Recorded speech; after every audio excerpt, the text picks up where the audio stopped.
impactful. Like yeah. It's deep. It's very deep. So that kept me going. It keeps me going when I have like things that I hope that you find your passion out there, whether it be real estate, whether it be medicine, whether it be sports, whether it be cleaning toilets. Clean them toilets as best you can. And welcome back to another episode of Key Factors Podcast. I am your host, Mark Jones, and we are sponsored by ReviewMyMortgage.com, the largest index of mortgage programs nationally.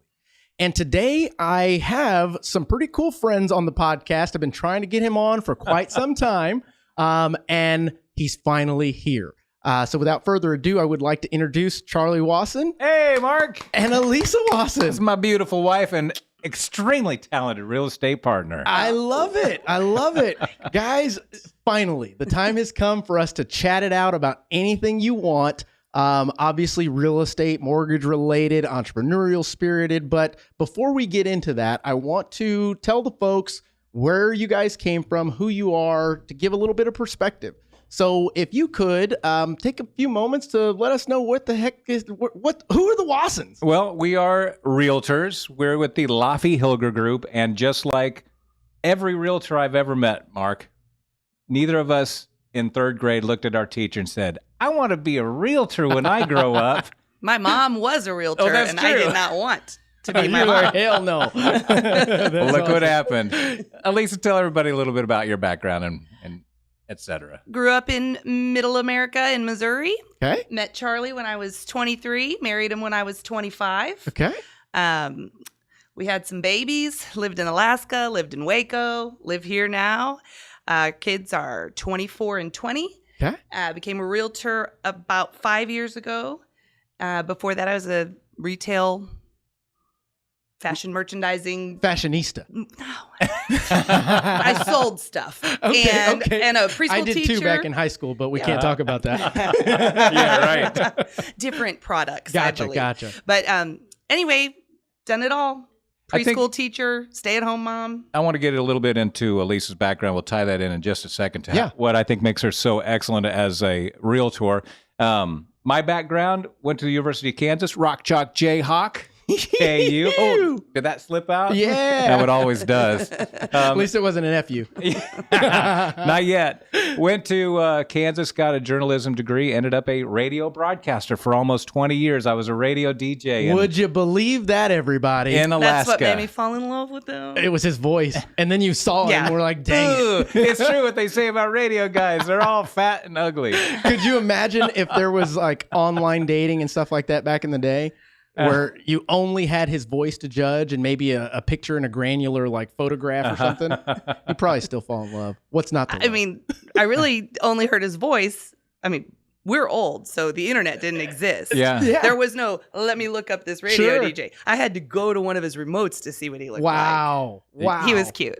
Live from the Westport Brewing Company. I remember the night she came in. That's cool. Tell Yeah. us about that. Well, if you want to. I was doing a remote. I had like 20 people sitting at a table, and I remember when she walked through the door because I always was spotting women as they would Yeah, come into the He bar. wanted to make sure his table was Believe it or women not, heavy. Well staffed. And when she came in, I said, "Don't bother. She's way too cute." That's awesome. Okay. And they were giving away a trip to Cancun, Yeah. and I wanted to win it. Also, my girlfriend that I was with, we wanted to go flirt with the DJ. And I put my name in the box, and I didn't win No. because he stole my name out of the box. Oh. At the end of the night, I went through all the entries and I got her name out and kept it so that I would have her phone number gosh. if I ever wanted to call her. Stalker alert. That's awesome. We ended up bumping into each other, and I said, "Hey, I'll call you sometime." And she's like, "Okay, that'll be a fun trick because you don't have my number." And then I did have her number. Surprise. Yeah, That's pretty cool. Now, if you do that this day and age, you would probably be considered a stalker. definitely. I'd be like, I'm on the do not call list. I don't know if phone numbers exist now. Our kids, for example, it's all through the apps. It's Snapchat and whatnot, and get my Snap. I was like, "Can I just text you?" Yeah. I don't think they do that anymore. No, I agree. So you guys, and I want to talk about your radio career just a little bit. How long were you doing that? What was that like? I'm sure you got to. It was awesome. I mean, we're not talking Howard Stern, but I'm sure that was a pretty cool experience. Yeah, so for 20 years, I did primarily morning shows around the country. We lived in Alaska, as I mentioned, worked at a country station there, worked at a top 40 station in Waco where I was the morning show host and program director, picked all the songs, wrote the promos, was pretty much responsible for all the staff and staffing and everything. Had a blast doing that, but in radio, you want to go where there's more money, and where there's more money is where there's more listeners, so the bigger city. And had an opportunity to go to either Austin or San Antonio. Picked San Antonio, because San Antonio was just going to be all on air, no management role, and all I ever wanted to do was talk on the radio. Never had anything to do with wanting to manage people. So came to town, was Jay Charles, that was my radio name, on Magic 105.3, and worked with Karen Klaus over there for 4 years. And at the end of that second 2-year contract, they said, hey, we want to talk to you about your contract. And I was like, oh, it's about that time. We need to renegotiate. And I knew the economy was kind of bad. We were building a house at the time as well. Oh. Yeah. No, I'm not going to argue with her on timelines because, guys, you know who's right. I'm not. Yes, dear, you are right. Anyway, or maybe we had just closed on it. I don't know. So anyway, it was time to renegotiate that contract. This was 2006-ish. If you remember what was going on with the world and the economy in 2006. It was revving up to fall down. Yeah. So it had already gone bad, and I knew advertising revenue was down. I knew everything was bad. I'd always kind of push my salary, but I was like, hey, I'm not going to be greedy this time. I just want a cost of living raise. That's all. 2% over what I'm making now. I did my little calculation. Told my producer, I'm going to go in and get my 2% and I'll be right back.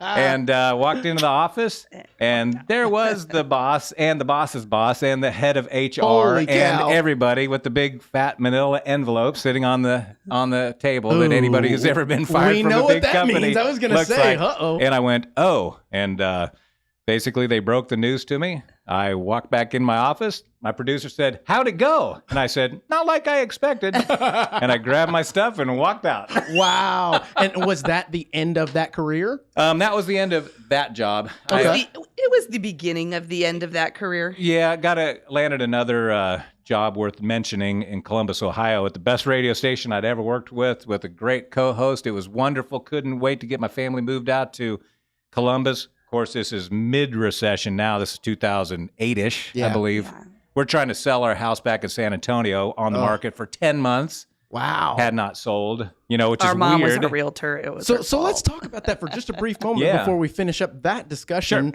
because I would like to kind of warp everybody into that mindset and what you guys went through at that point in time. Was it a situation of, obviously the market was crashing, not too many people were buying homes at that time, nor were people able to sell homes at that time. Right. But I rest on the idea that in San Antonio or Texas, or San Antonio and surrounding, that our market didn't really get hit too hard. Was it a situation where the price was too high? You were upside down? What was that like, if you don't mind? Alisa? I mean, it was Real not talk only. overpriced. It was not overpriced. I don't believe it was overpriced. I believe in some of the feedback I remember. My mom was our realtor, so we went over all of it all the time. We didn't have a fireplace inside. Okay. People didn't like that. We did end up getting one offer, and I think we were starting to negotiate it, and it was gonna. It was a bad time in my life. I don't remember, but I do know that real estate's come so far. Sure. If I look now at the pictures that they posted of our house, terrible. I'm like, what? Yeah. is going on? Every realtor took their own pictures back then, and. Ooh, I had the new $300 digital camera. Yeah. And the pictures are dark. They're terrible. They're not nearly as good as they are now. Our furniture was hideous. I mean. In addition, your buyer pool was very, very tiny. Yeah, in a way. I mean, people were losing jobs. You had the economy in disarray. It's funny you ask about that, not being in real estate at the time and looking back at it. I don't think we were ever freaked out like, oh, this is the worst time ever to try to sell a house. Sure. Because at the same time, Texas and San Antonio never being hammered like other places had been hammered. I'm shopping homes in Columbus, Ohio that had been hammered. Yeah. I had a realtor taking us out. She's like, this one sold 2 years ago for $600. I think you can get it for $285. Wow. This one sold for $500. Yeah. I think you guys can get it for $300. So I'm looking at picking up a bargain on the other end. All we have to do is get ours sold, and I'm going to pick up a real Columbus, Ohio gem. Because if we look back, I mean, you zoom out on that historical value map, you see that, yes, we took a dip from about 2008, 2011, but right around 2012, it ticked right back up. Oh, sure. Here in San Antonio. Yeah. And before I got that Columbus job is when I started dabbling into real estate. Not dabbling, I was employed. I was working for a new home builder, selling homes in shirts. And I remember our sales meetings, they would say, you got to tell people to walk through the door. It's not as bad as the news is telling you. This is Texas. This is San Antonio. We are not what the rest of the world has. San Antonio has always been a 2% a year appreciation market. This is back in 2006, 2007 and earlier. We didn't have those huge runs, so we shouldn't have those huge drops. Right. And they said it's just going to take longer to sell your house. And that's what I believed. It's just going to take a little longer to sell our house, which is a lot of the kind of advice that I gave during the COVID time when things are running up crazy in price. And I just had to fall back on what I believe is the strong fundamentals of real estate of San Antonio and Texas, and that anybody that lives and owns homes here, I feel like you're pretty bulletproof, all things considered. Right. You have to be reasonable. You have to obviously work with a professional expert that knows what the heck they're doing. And then the last thing is follow the advice that expert gives. It does no good to work with an expert if you do the complete opposite every time. Yeah. Right? Yeah. The thing I would say to anybody right now that did buy a home during COVID that might be nervous with what's going on is when you see a real estate market tick up 15 to 20% a year is what San Antonio did for those 2 years. If you pick up a quick 40%, don't be too frustrated if you give back a couple percent. Touche, because you're not truly, and that's something that I talk about quite often, is the actual loss or gain is not realized until you sell. Right. Yeah. So therefore, anytime you buy real estate, as long as you can hold it, you're golden. Ask her every time I look at our 401k and she's like, oh, did you sell a bunch today? I was like, no. She's like, then you didn't lose it. Shut up. That's right. Good point. Hey, here's the voice of reason bringing you to reality and letting you know how things work. Watch you be sad about the stock market today. Yeah. Are we retiring tomorrow? Cool. Uncool if that was the case, but touche. Anyway, so, okay, so finishing up the conversation, and we jumped into a further conversation down the road. I love it. But finishing up your career in radio, how do you think that helped you moving forward, both family-wise and also in your new career? So it was important to me to stay in San Antonio. Okay. So fast forward, they fired everybody from that radio station. Everybody got fired in Columbus. We hadn't sold our house, came back home. Thank God we still had it. I wanted to keep it, so that was great. Kids got to stay at the school. My family lived 2 miles down the road, and my dad was sick, very sick. So I said, I think it's time to get a big boy job. Yeah. And just that because is the funniest thing, a big boy job. Yeah, because at that point, you knew with radio, I was like, it's never guaranteed past 2 years. We had kids. I was like, I don't want to just constantly be fearful of losing my job, which is what has happened to most everybody that I used to work with. Yeah. Right. And it's just kind of time to retool. So I started working for home builders, went to work for one that provided great training, good sales training, how to identify needs and wants and how to narrow down to the right floor plan and the right lot and sell homes. And said when I applied for the job and when I accepted the job, I said, I don't want this job. I don't want to sell houses for a living. And 4 years later, I was a sales manager. I was like, well, I guess I'm pretty good at it. I might as well just embrace it. So he used to say every time somebody walked into the model home, he would say, all right, I got 30 seconds to make them laugh. He was still treating it like a radio show. Yeah.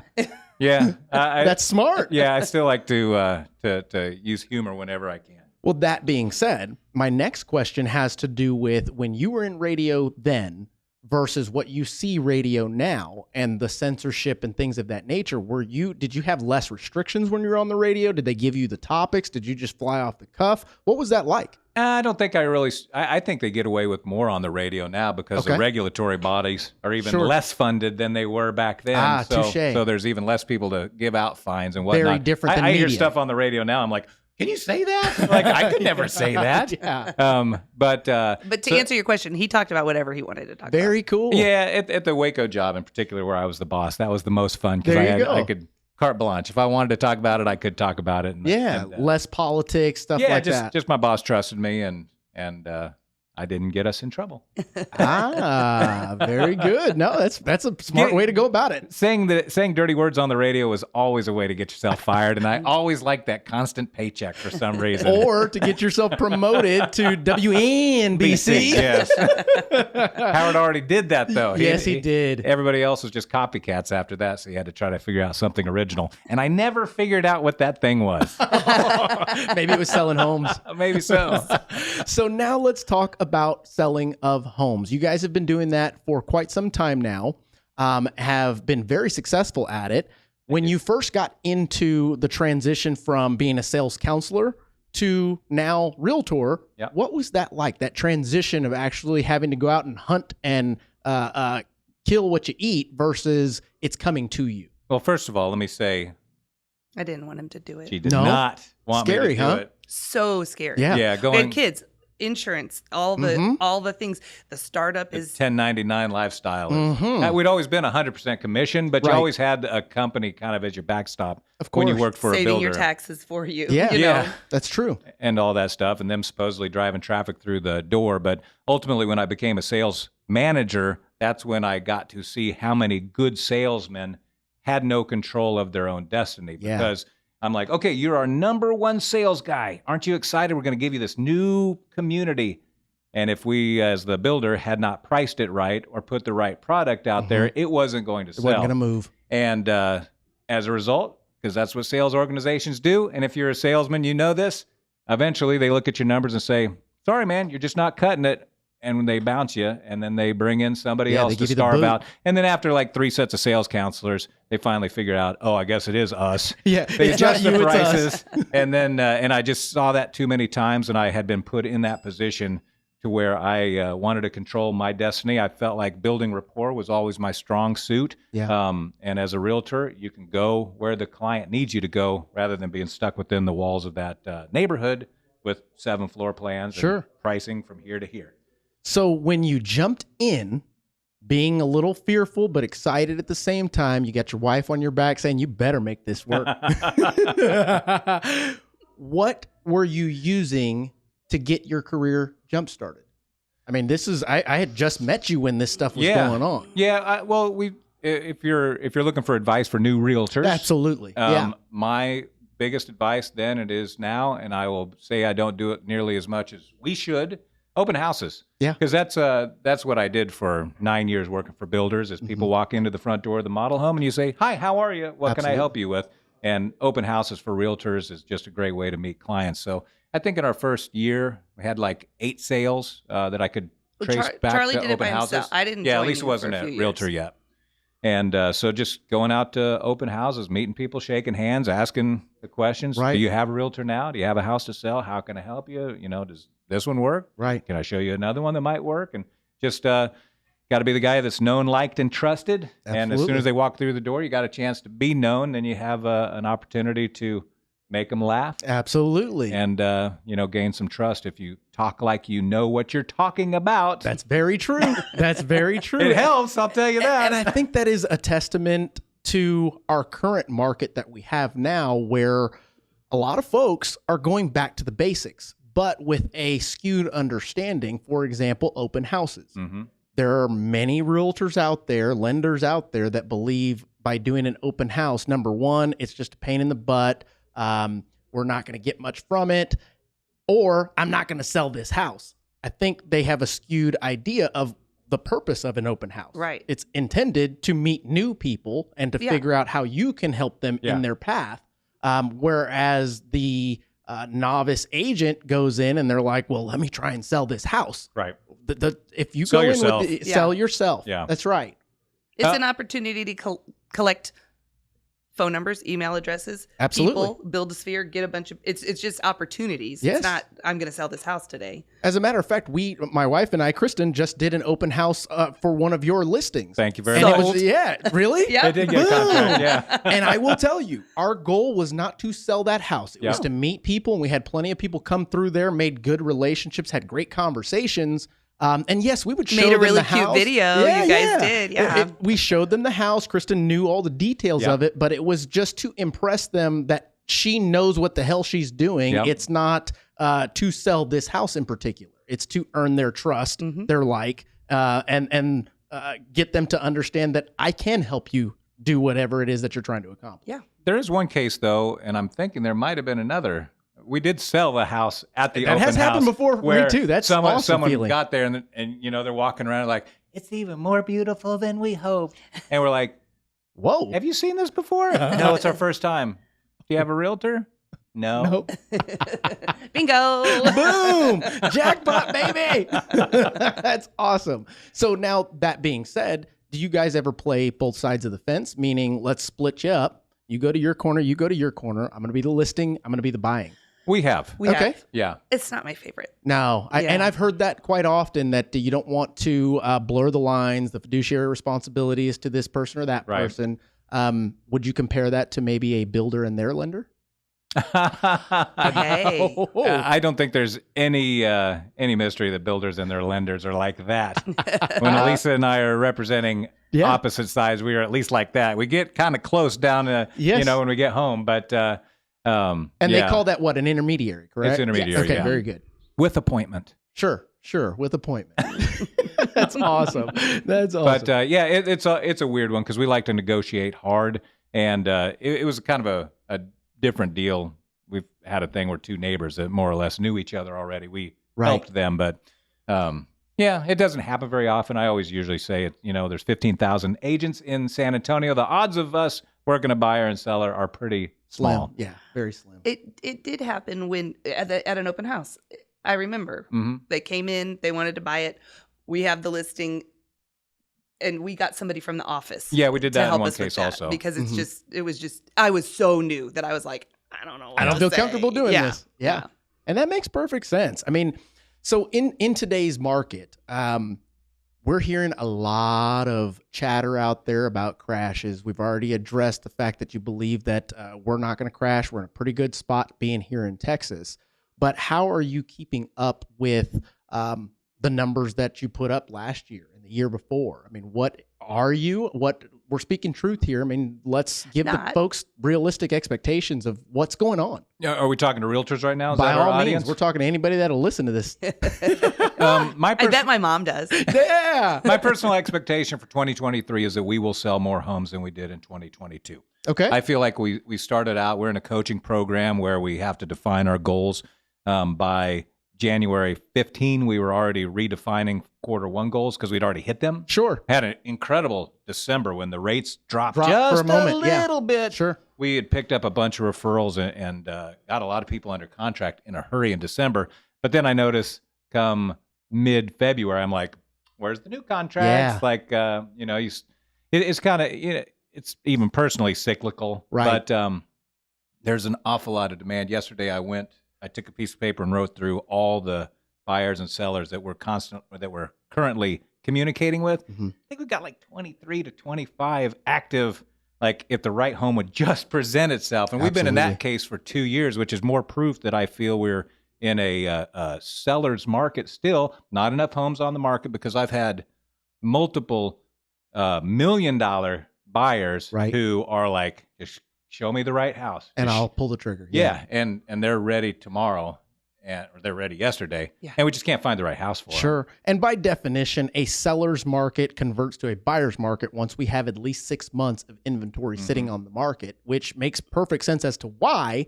But a lot of folks are calling it a buyer's market prematurely, but not understanding the actual facts that go into that. It's not statistically a buyer's market right now, though we are getting more concessions for our buyers than we've gotten in a long time. More willing to negotiate, more willing to come to the terms that, yes, this inflated price that you value your home at is just that. It's a little inflated. Let's bring it down to reality. if your goal is to get it sold. Right. I was super excited when the market softened a little bit because it was just so hard. It was. I tell our buyer clients this. I like it when it's buyer versus seller, not buyer versus buyer. Right. It's like, I want to go beat that homeowner up to get you a deal, not just figure out what do we have to do to beat this other buyer's contract. Yeah. You know, where the seller doesn't even really matter. You're competing against the other 9 offers on the table. Yeah. Sure. So to go back to being able to negotiate against the seller was exciting, but now we just need the houses. Yeah. That's still where we're at. I feel like we just don't have enough good, right-priced inventory out there. I agree. And I mean, probably including us and every lender out there has a stack of pre-approved buyers ready to go, pull the trigger on, but the inventory in those price range are very slim. Yeah, that too. I mean, you're still seeing multiple offers on rightly priced homes. I've I said agree it. with that. Yeah. We have buyers for the last 4 weekends in a row that have gone into multiple offer situations. Right. Unfortunately, there's some of the ones that need closing costs, and I'm like, that's not going to happen on the first weekend out of the gate. Now, how do you advise a client in those situations when they do need a little bit of help from the sellers, and they're wanting a home pretty quickly? Don't look at me, because I tell people let's look at the houses that have been on the market 35 days. Smart, very smart. Yes. Don't call me when a brand new house comes on the market that there's a line around the corner to see if you need $10,000 in closing assistance, unless you're willing to go $25,000 over. Yes, and then ask for it back. Yeah. So let's go look at the houses. We'll always take somebody out to see a house. It's not a don't call me situation. Oh, for sure. It's a don't. Get your expectations but we're going to set the right expectations that that's probably not going to be a winning play for you. Yeah. And with that being said, I mean, you've got a lot of folks out there that 15 days is the magic number. Personally, 2 weekends. If that home's gone through 2 weekends, by then the seller's getting nervous, and then they need to make an adjustment. Yeah. And I'm happy to make that adjustment for them if they're not, if them and their agent aren't going to do that. I have never been shy about. And hey, that all they can say is no. And that, I think, is what separates you guys from being top producers versus others that are been in the business a while, not selling as much. They're not able to have what I call the conversation. Yeah. Well, we were in a house. I was in a house with somebody just last week, priced at $415,000. We've got what's called I always describe it as the Zillow's estimate for realtors. It's an app that you have to be in San Antonio Board of Realtors to get to. I pulled up the house, looked at the value. It was $385,000. They had it at $410,000. I was like, how would you like this home at $385,000? And she's like, I'd like it a lot more. I was like, would you buy it at $385,000? And those are the conversations that I think a lot of realtors are just afraid to have. They don't. It's not a closing. You're trying to help your client get something that they like at a price they like. And I think the reason behind that, and you can correct me if I'm wrong, is they don't know how to back it up with the education and the facts behind it. Paint the picture. Here's the presentation, and here's why I came up to that conclusion. And this is why I'm giving you this advice. You said, hey, you want to sell this house. Well, if that is the case, this is what it's going to take, and here's why. Yeah. I believe you guys being educated and love what you do have the ability to have the tools necessary to go, here you go. Right. This is why. Yeah, we're going to support the evidence when we put the offer in at $385,000. We're going to say, here's the 4 neighbors that just like your home that have sold at $385,000, and here's your opportunity to sell your house. Absolutely. You want to take it up? Take us up on it? That's so true. So now let's pivot a little bit to the idea of renting, killing wealth. That's his favorite topic. I love this conversation because many reasons. I've made some good money in my life, but I will tell you that money came and went, but the properties that we purchased continued to build. So if I had to attribute anything of Kristen and I's wealth, so to speak, we're not there yet, but by all means, we're skipping rocks, dang it. It has to do with buying real estate and holding on to it, selling it at the right time, putting investment properties in, flipping. All of those things have to revolve around renting. Property, and it all started with one. Right. Well, I don't. Do you want to say something? Because I always do. You go right on ahead, because I have an unpopular opinion. No. As a realtor, I have an unpopular opinion. She has an unpopular opinion in our family. Okay. No, as a realtor. Well, let me jump in. I'll go ahead and do my talking. And then you can rebut it and squash him. My thing about renting kills wealth. What I'm saying is, I don't think everybody needs to go out and get into syndication and have 30 doors. It's great if you want to pursue that. Sure. But I think it all starts with owning one door, the one you're living in, as opposed to renting the one you're living in. I wish I remembered a statistic I saw just this last week. I think the average homeowner's net worth in America, if you own a home, statistically you have about $153,000 in net worth. The average renter has something like $6,000 in net worth. Correct. And it's just simply you building equity every time you make a payment, and the fact that your home should appreciate over time. As long as you take care of it. And those are the things. So the examples I give and why it's so personal to me, my dad never owned. My dad never owned a house. He told us not to buy a house. Yeah. My dad. And there's a lot of folks out there like that. There are folks out there that will say, I'm going to try and buy an investment property, but yet I'm still renting. Yeah. And when they come to me for that, I have to kind of like, okay, let's pause for a second, take 15 steps backwards, and let me show you how this kind of works. You're literally going to buy an investment property so that you can pay your rent? Yeah. I don't get it. Yeah. But my dad rented his whole life. I was a single child. Pretty much the only money he left when he You're passed. Your only child? Believe it or not. I do believe it now.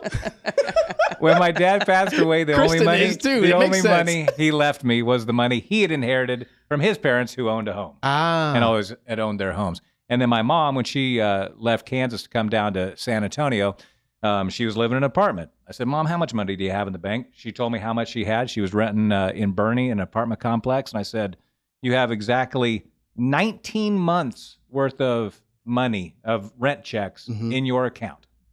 And she wasn't working. She had her Social Security. I said, we can take those 19 months right now and go buy a house. Right.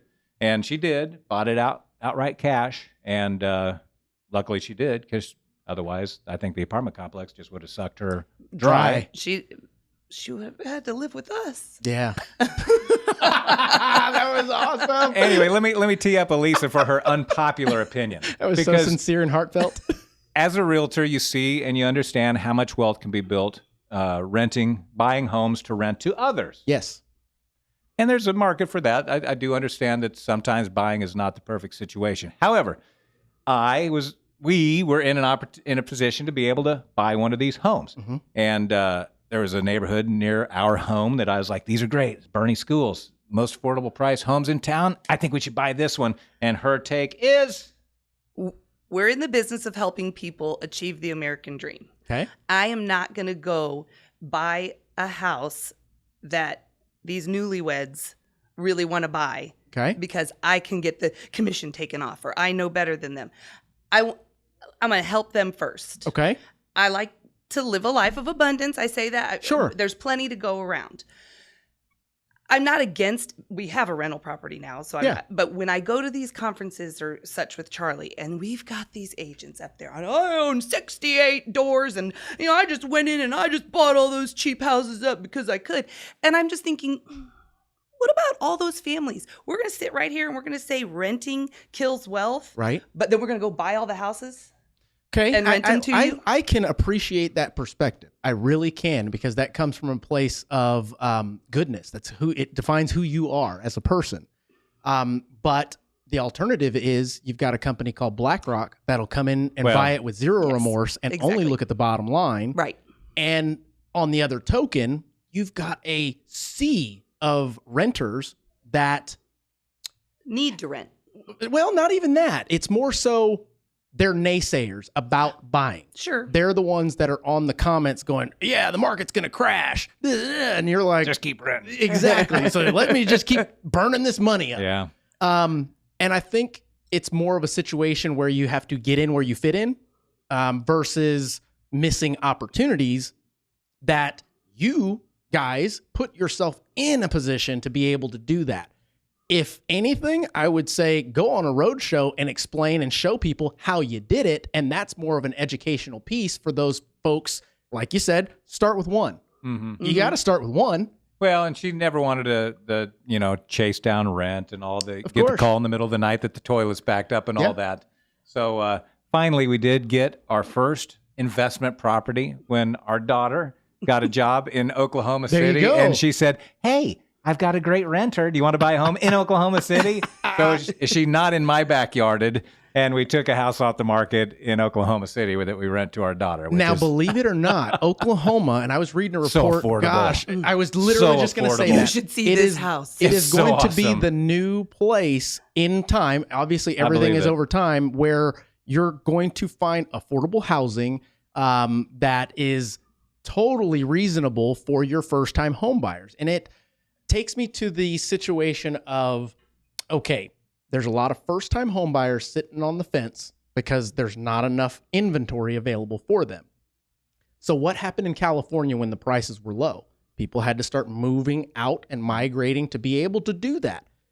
I'm trying to get the point across to the renters out there that you can't consistently live this fake lifestyle. Meaning, I want to live near La Cantera and the house is there $500,000, $600,000, so I'm going to rent at this astronomically high rent price so that I can fake the funk is what I like to call it.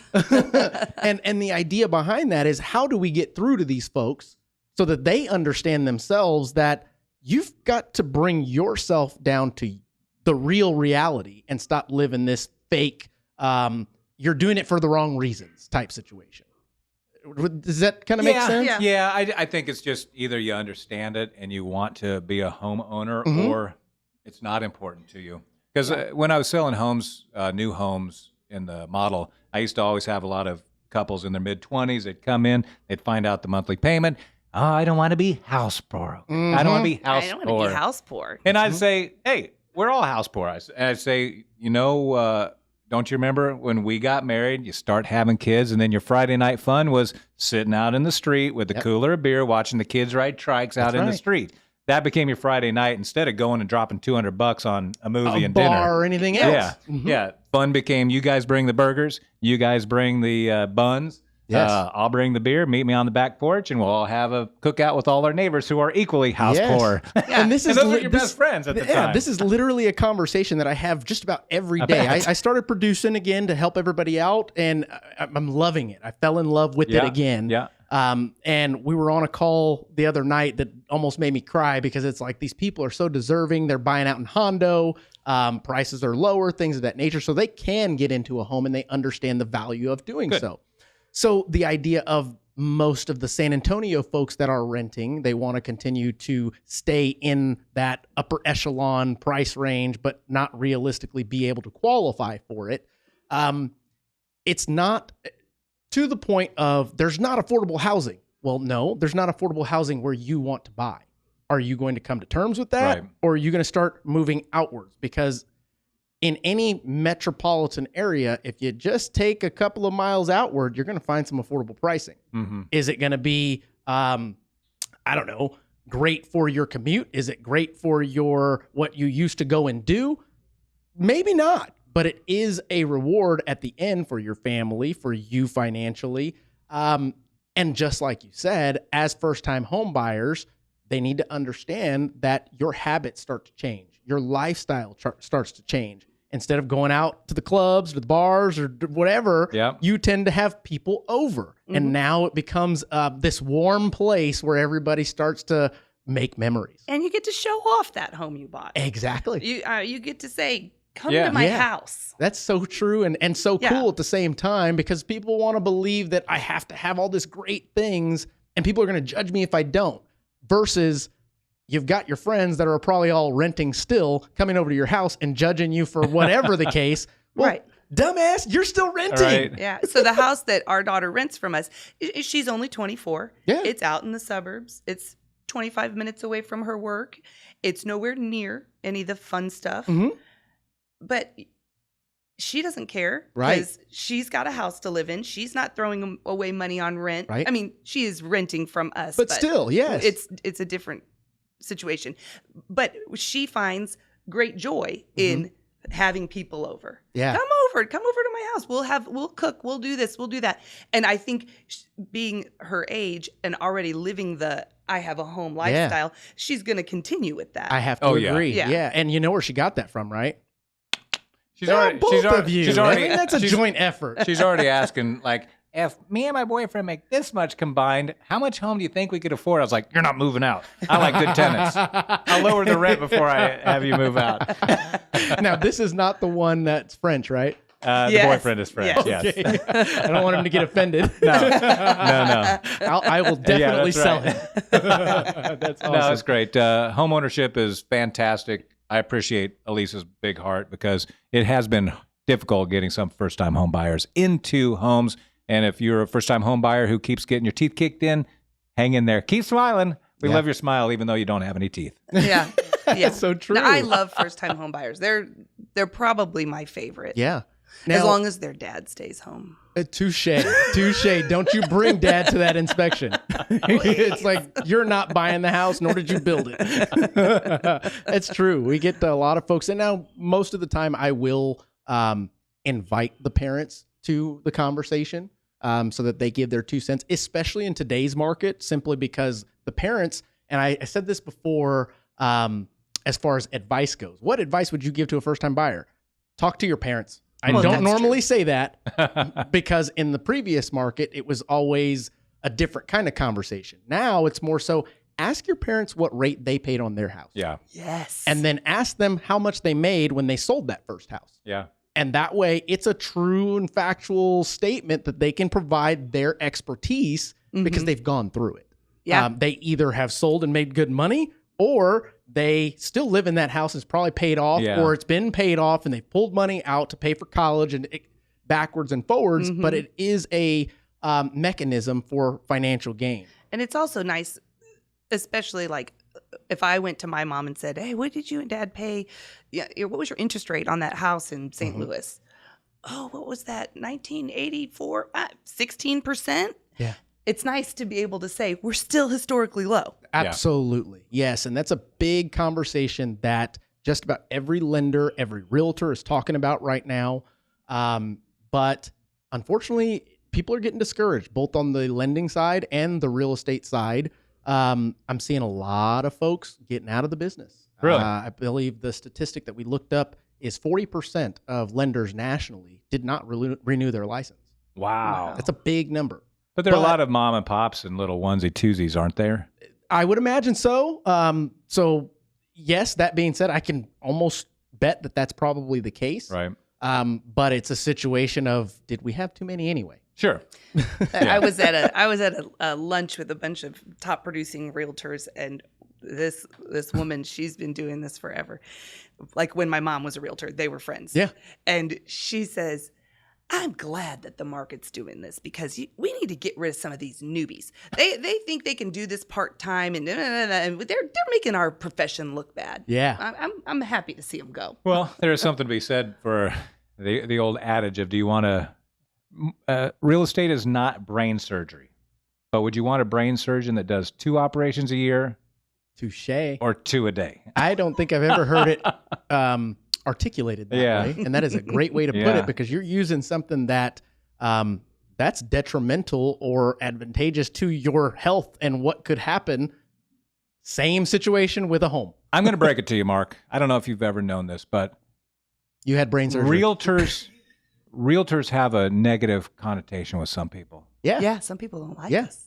Oh, you'd heard that? I have heard that. I've heard that. Anyway, it was written on a bathroom stall or something. I believe that. Anyway, I think it's those part-time agents that just don't have the knowledge. They just haven't been through enough transactions, and they're self-centered because they're like, I haven't gotten paid in a long time. I got to get this deal closed no matter what. Right. You know, when you finally have enough success and enough pipeline that you can tell someone, and I just never forget, when you tell a client, this is not the house for you. When they're like, I want to own this home, and you're like, this is not a good house. Right. Don't buy this house, please, because it's a flip job or whatever. I just think there's something wrong with it that you don't know. Just my spidey sense is talking, and I remember because we passed on one, we got her closed on another home. she was a lawyer, and she figured out how to dig into city records, and there was like open permits and all kinds of stuff on this property. She's like, oh my God, I'm so glad I didn't buy that house. Thank you. Yeah. And, but anyway, you got to be able to tell a client this isn't the right one for you, and just realize that you always got to put them first. Well, it is another testament to the, and I almost don't want to use the word expert anymore as I move forward, because there's a lot of folks throwing around the word expert, but they may be part-time. They may have had to get another job through this tough time in our market to where all sales are going down. Whereas you guys, we know it's a tough market. What are we going to do? We're going to dig deeper. We're going to call more people. We're going to shake more hands. We're going to kiss more babies. We're going to do what it takes, because this is our career path. We've chosen it. What is it? This game didn't choose. I didn't choose this game. Right. It chose me. That's right. Yeah. You know, and it means a whole lot when you have a realtor that is working on your side, that has the confidence, the wherewithal to be able to say, hey, this is not for you. I'm not going to benefit from this in the financial gain right now, but I will in the long run, because I'm putting you in the right place for you to succeed down the road. Yeah. Whereas you've got folks that are taking listings all over the place because the seller says, I believe it's worth this much, and they don't want to lose the listing or the opportunity, so they take the listing and then it sits on the market. Right. Yeah. And if that's the case, I always, when we're working on the listing side, I tell them, listen, this is your money. I never want to leave any of it on the table. Mm-hmm. You know, here's what I feel the value is. I understand you think it's a little bit higher. Let's go for it. Right. Never know. Yeah. Just understand that we'll know within 20 days. And that's what I was going to ask. Responding. Do you give a parameter or a time frame? I like to. All right, we're going to go with yours, even though the comp showed this. But at a certain point, if you're going to hire me, I like to, because he likes to try to put them on a program.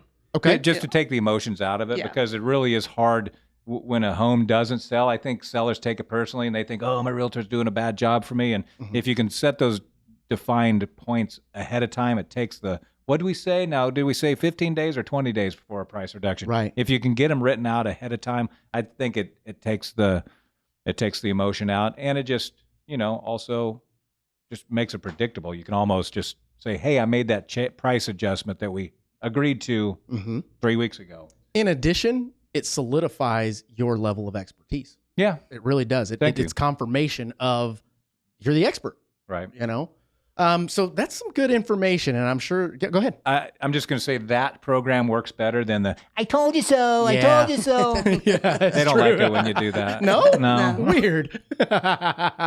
That's awesome. So that's some great information for the listeners. I'm sure there's plenty of folks that will grab nuggets out of this, or they won't. Whatever. We're just here to spill it out. Yeah. But as you guys progressed in your career, became top producers, what do you feel you do that helps others that doesn't have to do with real estate? It's more so a giving back community spirit. I don't know whether it's devoting your time or donating. I don't know. I know what we like to do, community type service, things of that nature. And it's not only when the market's good do we do these types of things. Right. We do a lot of work with a organization in Bernie called the Hill Country Daily Bread. We volunteer there at least monthly. We also mentor a family that uses their services. So fun. It's been awesome. Yeah. Charlie's very involved at our church.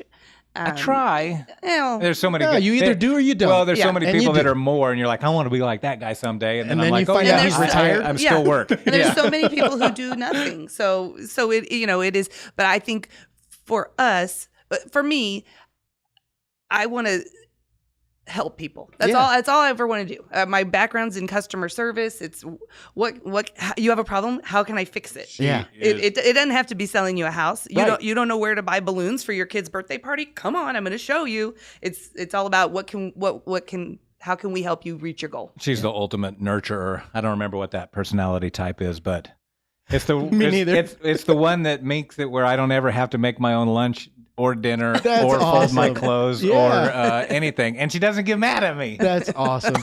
No, it is. Whatever that personality type is. And what it ends up doing, in my opinion, from my point of view, is it turns you guys into not just real estate experts. It turns you into a resource for your community and those that seek anything under the sun. Why? Because through your career, you've built relationships with different trades, with different probably companies, with different people, things of that nature. So when you advertise, you don't have to just advertise real estate. No. I'm here to help you, whatever that may be. If I can't, I can at least guide you to who can. You can be a connector. There you go. Yeah. The source of the source. Yeah. As famous Marcus Laughy says.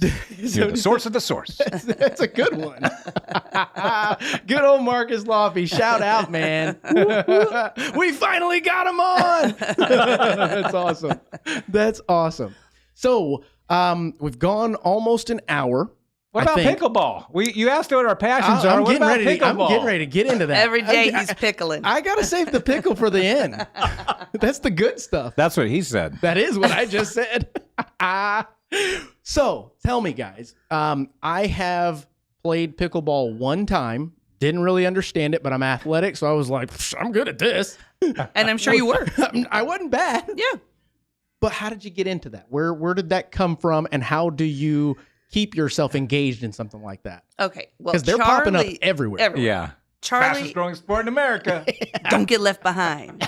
Charley has had a passion for racket sports his whole life. Okay. So since I've known Charley, racquetball and tennis, mostly racquetball when we first met. Racquetball was the way to go. And then tennis once in a while, but then when pickleball started, because I played tennis with him maybe 6 times. Okay. And I was like, I don't like doing this. Like, I look good in a skirt. No, I don't. Good over here. But so when he said, we're joining the club again because they got pickleball courts and I want to play pickleball. So I went up there and I learned I'm not very good at it, but it's fun. Yeah. It's fun. That's why I like it. It's not, there's no pressure. Right. Unless you're playing at his level. But when I've gone up there and played with the couple of women or my sister or whatever, it's fun. Yeah. It's a great sport. If you have played racket sports, you're going to take to it immediately. Okay. Even if ping pong's your only racket sport.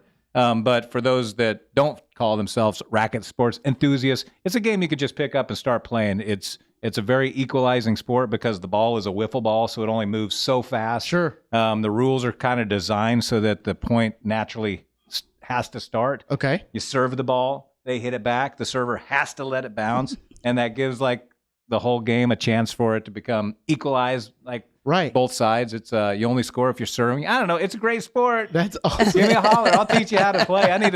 I'll hold a clinic. Mark and I'll do a thing of chicken game. pickle. That sounds good. Book a court, and anybody that wants to learn to play pickleball. That's awesome. I'm totally game. I by am the too. way. So the idea of you just gotta get in the comments. It's happening. You just got to get in the comments. I'll organize it. She'll organize. I won't make you kiss it like I do with my kids. Thank you. Since we're talking about pickles. But anyway, it's just a great sport. It is so much fun, and literally, it's all I think about. That's awesome. No. If hobby. Any of our clients are watching, he's thinking about you first. Yes. Then pickleball. Yes. How can I hurry up and finish helping them so I can go play pickleball? There you go. The right way. It's good to have a healthy balance between work and pleasure, and pickleball is the pleasure part of my life. That's pretty cool. Along You've with got to have something. Sitting on the couch next to her, drinking wine at night, laughing, and watching TV. Yes. She's my best friend. Guys. So you guys playing pickleball, has that been something that you can leverage to meeting clients, new people? Is it more like a pickup game situation? Or are you going out there like shirts and blouses? What's the deal? We've got I'm on a group text with a bunch of guys that live around us, 18 guys that are just like, hey, wow, anybody available tomorrow at 2? And if we can put together 4 people to play doubles, that'll be great. She and I play. We got her sister and my brother-in-law to playing. We've got... But to answer your nephew, question, Mark, kids play. We live in an area where maybe every other house has a realtor living in it. Sure, that's true. That's true. Fair Oaks Ranch, Texas. And they all also play pickleball. So I'm not sure we're leveraging it too much for our business, but we certainly are networking with other agents. That's a great way, yeah, because everybody knows somebody that knows somebody. Yeah. Yep. That's so true. Yeah. Yeah, it's every week my coach asks me, my real estate coach, not a pickleball coach. We haven't gotten to that level yet. My real estate coach asks how many conversations have you had with people? Mm-hmm. And I'm always able to count those people up and inflate my number thanks to pickleball. There you go. There you go. And it's all about leveraging what you do that you love to do. Yeah. It's totally having to get uncomfortable when those things become habit. I mean, do you just let them go by the wayside? No, you start to leverage that thing, and it makes you even more enthralled in whatever that extracurricular may be. Even if it's just drinking wine with buddies or your wife, I like that. Well, I mean, it's been a fantastic discussion. I'm glad I finally got you guys on. It was awesome, Mark. Thank you.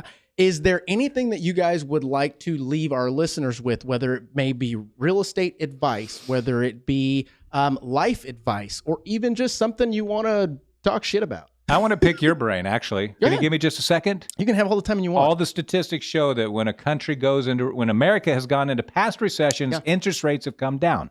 Yes. I think statistically we are going to be entering a recession nationally. I agree. One that I don't think is going to have a lot of impact on Texas. I agree. But when are those interest rates going to come down? In your opinion? Great conversation. I've got my theory. I want to, and I study this as much as one can study it without being in the in crowd, and I'm talking the in crowd, the ones that pulls the levers and the strings. Yeah. Okay. So I have to use basic logic with this. Our consumer pricing index is still through the roof. The only mechanism that is out there in order to control our CPI is rates. Mm-hmm. The rate that the Fed lends to the banks. The banks then lend out those funds to mortgage bankers, and then we lend those funds to normal consumers. Mm-hmm. Every single person in that chain has to make some money, or else they wouldn't be doing it. Right. I think that we started raising that lever way too slow. We raised it, the Fed, they raised it incrementally way too slow. I think it should have been pretty quick, drastic increase in rates, and it would have shocked the hell out of people. But since we haven't, it has allowed folks to continue to spend, continue to, create this alternate world that is not reality. And they started using credit like a son of a gun. And in my opinion, this recession that we're going to have is going to be pretty hard. It's not going to be hard on Texas. Okay. I don't believe it's going to be hard on Texas, your Floridas. I don't think that's political either. I just think that Texas has the most affordable housing. Florida, similar to that, unless you're talking to the beach and all that. But the idea behind how we get rates to come back down is stop spending so much damn money. And then our consumer pricing index will start dropping again. Mm-hmm. But then we also have the auto industry where for the past 3 years, people were able to buy cars at 120, 130, 140, 150% of the actual value. You fast forward 2-3 years. Well, if you got car problems, if you've got a situation to where you don't even like the car anymore, whatever reason it may be, and then you go and check what its value is, similar to homes back in the day, you go, whoa, I'm upside down in my car. Is that because people were paying over sticker price for cars, which due to the shortage, I knew was happening? I was one of them. I bought a Bronco for 150,000 or 150% of its value. I didn't like it, so I went, okay, let me dump this thing. I lost 10 grand right out the gates. I think I held it for maybe 2.5 months. I just didn't like it. Yeah. Luckily, I was able to get rid of it when I did because it would have been an even bigger loss. But you've got a lot of folks out there that have a overinflated price with a low interest rate, mind you, because they were lower. And I don't think folks took advantage of the low interest rates as much as they should have, the first-time buyers. And you also have the fact that these folks, they're not grasping the concept of what it takes to bring that CPI down. Okay. It just, as a whole, But you're talking about the Fed? Is that those folks? No, the Fed. Or are you talking about people Fed, that bought cars at too high of a price? Those kind of folks, the first-time home buyers. This is when the wealthy get even more wealthy. Why? Because the folks that are in a tough spot that have a brain, they start to sell off things so they can continue. They don't want to mess up their credit. Right. And they end up having to sell it at a discount. Who ends up buying it? The people that have money. Bottom line. Right? Sure. So that doesn't really affect our economy yet because they were already wealthy. Doesn't put it back into the market. It just gives the money to the people that needed it at the time to get them to the next month and to the next month. Until we get rocked, so to speak, we're not going to see any kind of change. And if they continue to incrementally increase this, we're also not, and it's just going to make it worse. I think the Fed needs to raise the rate by damn near half a point the next time they do it. And then we're going to go, whoa, okay, maybe we should stop.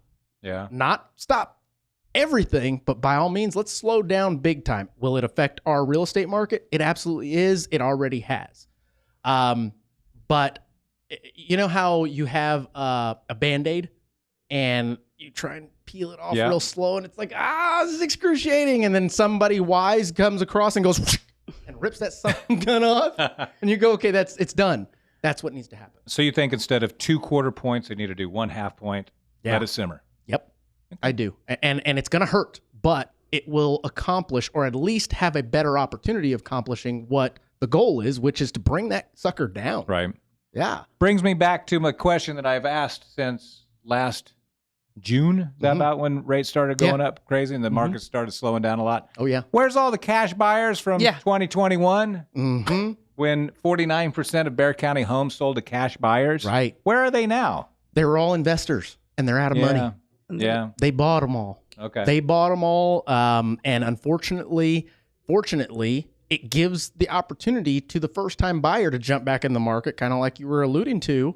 They just need to understand that this is a temporary situation regarding your payment. If you are able to afford the payment, great. In a year, 2 years, when rates start trickling back down, you're going to have a better position. That's what we say. Date the rate, marry the house. Yeah, I mean, it's a great point.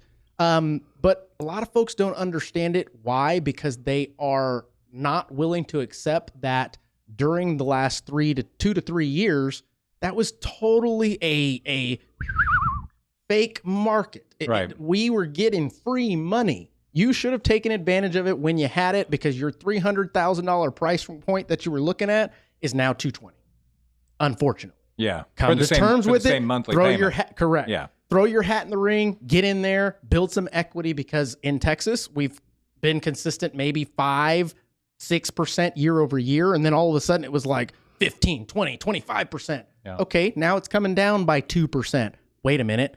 It went up by 2%. So we haven't really lost much of anything. But it's that whole concept of I want to be around this area. Yeah. I want to be around the friends and the nightlife or whatever the case may be. I think there needs to be more education and more people listening and understanding the why behind it and how it can affect them 5 years from now instead of tomorrow. Right. Best time to buy a home was yesterday. No, best time to buy a home was 1978. Yeah. The next best it was time yesterday. Yes, well, we exactly gotta right. say, best time was yesterday. Yeah. I mean, really. Well, yeah.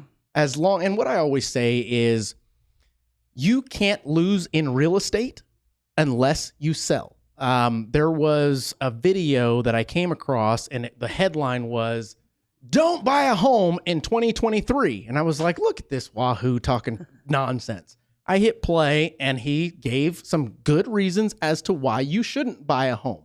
He basically said, if you are planning to sell the home within 12 months to a year, don't do it. I agree with that wholeheartedly. It's always been that way. Fundamental rule of real estate. And I think we need to go back to fundamentals. Yeah. Yeah. So in other words, he got you to click. Hell yeah, he did. Which is I was that guy's pissed off. goal. I'm like, look at this guy. He thinks he knows what he's talking about, and he got me. But I had to agree with him because he, in my opinion, the guy brought valid reasons, and I agree with those reasons. If you are thinking that you're going to buy a home to make money, you're already going into it incorrectly, especially as a first-time buyer. The last 2 to 3 years, that was a fluke. If you made money during that time, great. Yeah. That was an anomaly.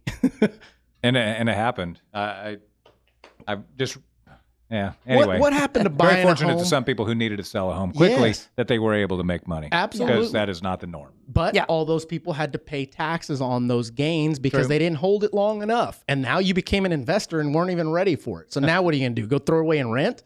You know? It's just one of those things that you can lead a horse to water, but you can't hold its head down and make him drink. So now that we've done all this, when do we start recording for the show? That's awesome. I'm warm now. Let's do the show. I'm fired up too. Hell yes. That's awesome. Guys, that is a great conversation that we had all the way around. Heck yes. Thanks, baby. You're welcome. Yeah. Hey, great job. Thanks. I didn't want to come. Can you believe, you guys, she was super nervous about coming in here and jumping on the microphone? She's a natural. She is. Thanks, guys. Yeah. That's awesome. Well, the goal is to have this thing out by tomorrow or the following day. I think it's going to get great. I don't know, whatever you want to call that. Not clout, just great publicity, whatever. Yeah. Como se vo or whatever. Whatever it is. But I do appreciate you guys coming on and being honest with folks, telling them what is actually going on, because the show is called Key Factors. Yeah. And there were many key factors listed today. And folks listening probably need to go back, grab a pen and paper, and write those down and use them to elevate your career in some way, shape, or form, whether in your real estate, mortgage, entrepreneur. I don't care if you work at Starbucks. Can I say it? Please. Like and subscribe. Do you go like this? Yes. Link in the bio. Well, do you guys want to say anything else? Nope. No. Good? Great. Okay. Thanks, Mark. Absolutely. Guys, thank you for tuning in. Hopefully you got something out of this. And like Charlie said, make sure to like and subscribe. I've got some things over here and over there and all that good stuff. Did you get that one? Yeah.